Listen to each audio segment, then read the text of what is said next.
வணக்கம் நண்பர்களே, நம்ம சேனல் தொடர்ந்து பார்த்து ஆதரவு கொடுத்துட்டு இருக்கவங்க எல்லோருக்கும் கோடான கோடி நன்றிகள்.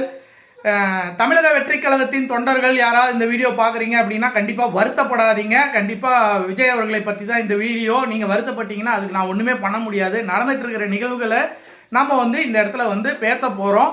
என்ன விஷயம் அப்படின்னு பாத்தீங்க அப்படின்னா, தமிழ்நாடு முழுவதும் பாத்தீங்கன்னா மழை வெள்ளம் புயல் தாக்கி பல மாவட்டங்கள் மழை வெள்ளத்தினால பாதிக்கப்பட்டு பயங்கர சேதம். மக்கள் தவியா தவிச்சிட்டு இருக்காங்க. யாராவது உதவி பண்ண வரமாட்டாங்களா, யாராவது நம்மளை காப்பாற்ற மாட்டாங்களா அப்படின்னு தவிச்சிட்டு இருக்காங்க. இருந்தாலும் ஆளுங்கட்சி அவங்களால முடிஞ்ச அளவுக்கு செஞ்சுட்டு இருக்காங்க. அனைத்து கட்சியினரும் அந்தந்த தொகுதிகளில் இருக்கும் அனைத்து கட்சியினரும் பார்த்தீங்கன்னா அவங்கவுங்க பங்குக்கு பார்த்தீங்கன்னா உதவிகளை அவங்களால முடிஞ்ச அளவுக்கு செஞ்சுட்டு இருக்காங்க. எல்லா தலைவர்களும் களத்தில் இறங்கி களத்தில் பார்த்துட்டு இருக்காங்க. நடிகர் விஜய் மட்டும் பனையூருக்கு ஒரு ஒரு ஒரு பட்ட ஒரு 250 நபர்களை பனையூருக்கு அழைத்து அங்க வச்சு பாத்தீங்க அப்படின்னா அவங்களுக்கு நிவாரண உதவிகள் கொடுக்குறாரு.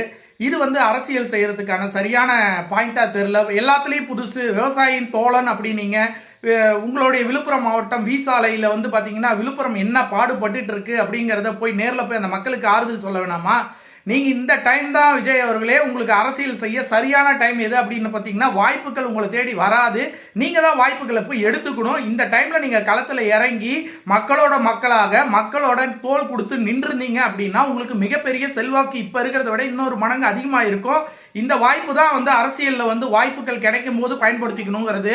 நீங்க அதுக்கு நேர்மாறாக பாத்தீங்க அப்படின்னா நீங்க பனையூர்ல உட்காந்துக்கிட்டு இது பனையூர் அரசியல், பனையூர்ல தான் நீங்க பனையூர் வந்துருங்க, உங்களுக்கு தேவையானதெல்லாம் நலத்திட்டங்கள்லாம் பனையூர்ல இருந்து கொடுக்கப்படும் அப்படின்னா இது அரசியல் மாதிரி எனக்கு ஒன்றும் தெரியல.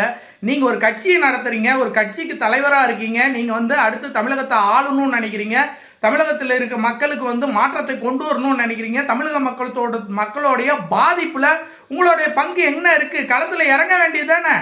இந்த 2 நாள் கண்டிப்பா ஷூட்டிங் இருந்திருக்காது. 3 நாள் நீங்க களத்துல இறங்கி இருக்கலாமே. இறங்கி இந்த மக்களுக்கு நீங்க போராடுறதுக்கு நான் வந்துட்டேன் பாருங்க அப்படின்னு உங்களுடைய பலத்தையும் உங்களுடைய ஆதரவையும் உங்களுடைய மக்களுக்கும் உங்களுடைய தொண்டர்களுக்கும் மிகப்பெரிய உற்சாகத்தை கொடுத்துருக்கும்ல. உங்களுடைய தொண்டர்களுக்கு மிகப்பெரிய உற்சாகத்தை கொடுத்துருக்குமே. நீங்க பனையூர் அரசியல் செஞ்சீங்க அப்படின்னா நீங்க லெட்டர் பேட் கட்சியா தான் மாற போறீங்க. பனையூர் அரசியல் உங்களுக்கு செல்லுபடி ஆகாது. களத்துல இறங்கணும். வாய்ப்புகள் கிடைக்கும் போது களத்துல இறங்கி நீங்க களத்துல இறங்கும் போது தான் உங்களுடைய ரசிகர்களும் உங்களுடைய தொண்டர்களும் அதை பின்தொடருவாங்க. தலைவரே இறங்கிட்டாரு, நமக்கு என்ன, நம்மளும் இறங்கி தலைவரோட தலைவரா நின்று மக்களுக்கு உதவி செய்யணும், சேவை செய்யணும் அப்படிங்கிற எண்ணத்தை யார் அந்த இடத்துல பிரதிபலிக்கணும் அப்படின்னா பாத்தீங்கன்னா ஒரு கட்சியோட தலைவர் தான். ஒரு கட்சியோட தலைவர் ஒரு இடத்துக்கு வராருன்னு பாத்தீங்க அப்படின்னா தொண்டர்கள் ஆட்டோமேட்டிக்கா அந்த இடத்துக்கு வந்துருவாங்க. நீங்க அந்த இடத்துக்கு போனீங்க அப்படின்னா நீங்க வந்துட்டு போனதுக்கு அப்புறம் கூட அந்த மக்களுக்கு பாத்தீங்கன்னா உங்களுடைய தொண்டர்கள் தொடர்ந்து பல உதவிகளை செய்வாங்க. அந்த பகுதி மக்கள் மிகப்பெரிய நம்பிக்கை கிடைக்கும். இதுதான் அரசியல். அரசியல்ல களத்துல யார் நிக்கிறாங்க, களத்துல யார் ஜெயிக்கிறாங்கிறதா முக்கியம். நீங்க ஒரு 250 பேர்த்த கூட்டிட்டு பனையூர்ல வச்சு நீங்க அரசியல் பண்ணீங்க அப்படின்னா இது பாத்தீங்க அப்படின்னா ஒரு ஒரு பிசினஸ் பண்ற தொழிலதிபர் பாத்தீங்க அப்படின்னா அவரால் முடிஞ்சது வீட்டில் இருக்கிற பொருளெல்லாம் எடுத்துட்டு போய் ரோட்ல வச்சு அங்க கொடுப்பாரு இல்லைங்களா? அந்த மாதிரி கொடுக்குறவங்க நிறைய பேர் இருக்காங்க. இந்தாங்க என் மளிகை கடையில இருந்து ஒரு 100 பிஸ்கட் கொடுக்குறாங்கன்னு வைங்களேன். அதுவும் அவங்களால முடிஞ்ச உதவிகள். நீங்க இவ்வளவு பெரிய அரசியல் கட்சி வச்சிருக்கேன், தமிழகத்துல 1 கோடி உறுப்பினர்கள் எனக்கு சேர்ந்துட்டாங்க, தமிழகத்தில் மிகப்பெரிய கட்சியாக மாறிட்டு இருக்கு, தமிழக வெற்றி கழகம் தான் அடுத்த ஆட்சியை பிடிக்க போகுது, எங்களுடைய மாநாடை பாத்தீங்களா, எங்களோட மாநாடு மிக பிரம்மாண்டமான மாநாடு, அந்த மாநாடோட வெற்றியை பாத்தீங்களா அப்படின்லாம் பேசுறீங்க. எல்லாமே ரைட்டு. இன்னைக்கு உங்க மக்களுக்கு விவசாய தோழர்னு சொல்லிட்டு விவசாய தோழனுக்கு ஒரு நிகழ்ச்சி நடத்துனீங்க. இன்னைக்கு விவசாயிகளுக்குலாம் எவ்வளவு பெரிய பிரச்சனை நடந்துட்டு இருக்கு. நீங்க உண்மையான ஒரு விவசாய தோழனா இருந்தா நீங்க இந்நேரம் களத்துல எல்லாம் இருந்திருக்கணும். களத்துக்கு போகாத விஜய் பாத்தீங்க அப்படின்னா அரசியலுக்கு செல்லுபடி ஆகாத ஆள் தான். அரசியலுக்கு செல்லுபடி ஆகாத ஆள். ஏன் அப்படின்னு பாத்தீங்கன்னா ஒருவேளை விஜய்க்கு களத்துல போறதுக்கு பயமா என்னன்னு எனக்கு நிஜமாவே தெரியல. அரசியலுக்குன்னு வந்துட்டீங்க, மாநாடு போட்டு பக்கம் பக்கமா பேசுறீங்க, பஞ்சு வசனம் பேசுனீங்க, எல்லாமே ஓகே. ஆனா நீங்க களத்துல இந்த மக்களுக்கு ஒரு பிரச்சனைங்கும் போது ஏன் வரல? உங்களோட அரசியலோடைய முறை இதுதானா? மக்களுக்கு ஒரு பிரச்சனைனா வரமாட்டேன், ஆனா நான் ஒரு பேட்டி கொடுப்பேன், நான் உட்காந்து லெட்டர் பேட்ல நான் வசனம் எழுதி நான் ஒரு மேட்டர் ஒன்று உங்களுக்கு ட்விட்டர்ல அனுப்புவேன், அதை நீங்க பாத்துக்கணும் அப்படிங்கிறது தான் உங்களோட அரசியலா விஜய்? இது வந்து பாத்தீங்கன்னா தமிழ்நாட்டுக்கு செல்லுபடி ஆகாது. தமிழ்நாட்டில் உங்களால மிகப்பெரிய அளவுக்கு அரசியல் பண்ணவே முடியாது. இந்த மாதிரி இருந்தீங்க அப்படின்னா இந்த மாதிரி வாய்ப்புகள்லாம் வந்து பாத்தீங்க அப்படின்னா தமிழக அரசியல்ல எப்போதாவது தான் கிடைக்கும். நீங்க நினைச்சீங்க அப்படின்னா ஒரு போராட்டம் பண்ணிட முடியாது. ஏதாவது பிரச்சனை நடந்தாதான் அந்த இடத்துல போராட்டம் பண்ண முடியும். அந்த மாதிரி ஒரு பிரச்சனை இப்ப நடந்துகிட்டு இருக்கு. நடந்து மக்கள் தவிச்சுக்கிட்டு இருந்தாங்க. அந்த இடத்துல நீங்க ஒரு ரெயின் கோட்டை போட்டுக்கிட்டு போய் நின்று உங்களால முடிஞ்ச உதவிகளை போய் செய்யுங்க. உங்களால முடிஞ்ச உதவி கூட செய்ய வேணாம், நான் வந்திருக்கேங்கிற ஒரு ஒரு ஒரு ஒரு பதிவையாவது பண்ணுங்க. விஜய் வந்து அந்த இடத்துக்கு வந்து பார்வையிட்டாரு அப்படிங்கிற ஒரு பதிவை கூட நீங்க பண்ணலையே. அப்ப உங்களுக்கு தமிழக மக்கள் மேல என்ன ஒரு நம்பிக்கை? தமிழக மக்கள் ஏன் உங்களை நம்பணும்? தமிழக மக்கள் நம்பி ஓட்டு போடணும்னு கேக்குறீங்க. தமிழக மக்களாகிய நாங்க ஏன் விஜய நம்பணும்? விஜய் வந்து எங்களுக்கு ஒரு பிரச்சனைங்கும் போது விஜய் ஏன் வரல? அப்ப பிரச்சனைங்கும் போது வராத விஜய் எப்படி நாங்க வந்து நம்புவோம்? அந்த ஒரு இடம் வந்து பாத்தீங்கன்னா யோசிக்க வேண்டிய இடம். விஜயோட அரசியல்ல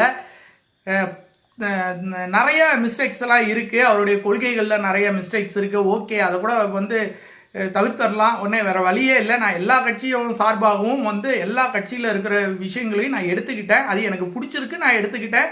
அதை நான் ஃபாலோ பண்ண போறேன். ஓகே, இன்னைக்கு ஒரு பிரச்சனை தமிழ்நாடு முழுவதும் சந்திச்சு போச்சு.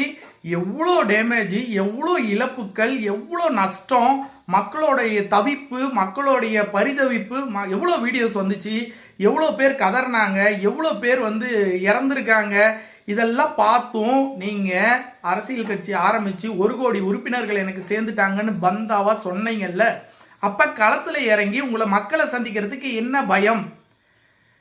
மக்களுக்கு பெருசா ஒண்ணுமே பண்ணாத டிஎம்கேவும் ஏடிஎம்கேவும் களத்துக்கு வராங்க. களத்துக்கு வந்து அவங்களுடைய விஷயங்கள் செய்யறாங்க. பாமக வந்துச்சு, தேமுதிக வந்துச்சு, விடுதலை சிறுத்தைகள் வந்தாங்க. அனைத்து கட்சிகளும் வந்து களத்துல வந்து இறங்கி அவங்களால முடிஞ்ச உதவிகளையும் அவங்களால முடிஞ்ச ஆறுதலையுமா சொல்றாங்க. ஏன் தமிழக வெற்றி கழகம் களத்துக்கு வரல? விஜயும் வரல, புசி ஆனந்தும் வரல. அங்காங்கே உள்ள தமிழக வெற்றி கழகத்தின் தொண்டர்கள் அவங்களால முடிஞ்ச சிறு சிறு உதவிகளை வந்து செஞ்சாங்க. அதை வந்து மறுப்புக்கு சொல்றதுக்கே இல்லை, கண்டிப்பாக செஞ்சாங்க. ஆனா நீங்க ஒரு தலைவரா இருந்து தமிழ்நாட்டை ஆளணும்னு நினைச்சிட்டு இருக்க, தமிழ்நாட்டை ஆளணும்னு கனவு காண்டுகிட்டு இருக்க விஜய் அவர்களே, நீங்க தமிழ்நாட்டு மக்களுடைய பரிதவிப்புக்கும், தமிழ்நாட்டு மக்களுடைய அழுகைக்கும், தமிழ்நாடு மக்களுடைய வேதனைக்கும் உங்களுடைய பதில் இவ்வளவுதானா? நீங்க களத்துல வந்து அவங்களுக்கு ஒரு ஆறுதல் சொல்லியிருக்கலாம்ல. உங்களை வந்து ரசிகனா வந்து நேசிச்சு உன்னை தொண்டனா மாறக்கூடியவன் அதுல எத்தனையோ பேர் இருப்பாங்க. அதுல எத்தனையோ குடும்பங்கள் வந்து விஜய் ரசிகர்களோட குடும்பங்களா இருக்கலாம்ல. அந்த குடும்பங்களை நீங்க வந்து நேர்ல வந்து நீங்க வந்து அரவணைச்சிருந்தீங்க அப்படின்னா அது உங்களுக்கு ஒரு மிகப்பெரிய ஒரு பலமாக மாறி இருக்க வாய்ப்பு இருக்குல்ல. நான் வந்து விஜய் வந்து ஒரே அடியா வந்து தாழ்த்திலாம் பேசவே இல்லை. இந்த வாய்ப்பை சரியாக பயன்படுத்திக்காத விஜய் வந்து அரசியலுக்கு வந்து சரியான ஒரு பிளாட்ஃபார்ம் போட தெரியாத ஒரு பர்சன்கிற மாதிரி தான் ஒரு உதாரணம் வந்து நமக்கு தெரிய வருது.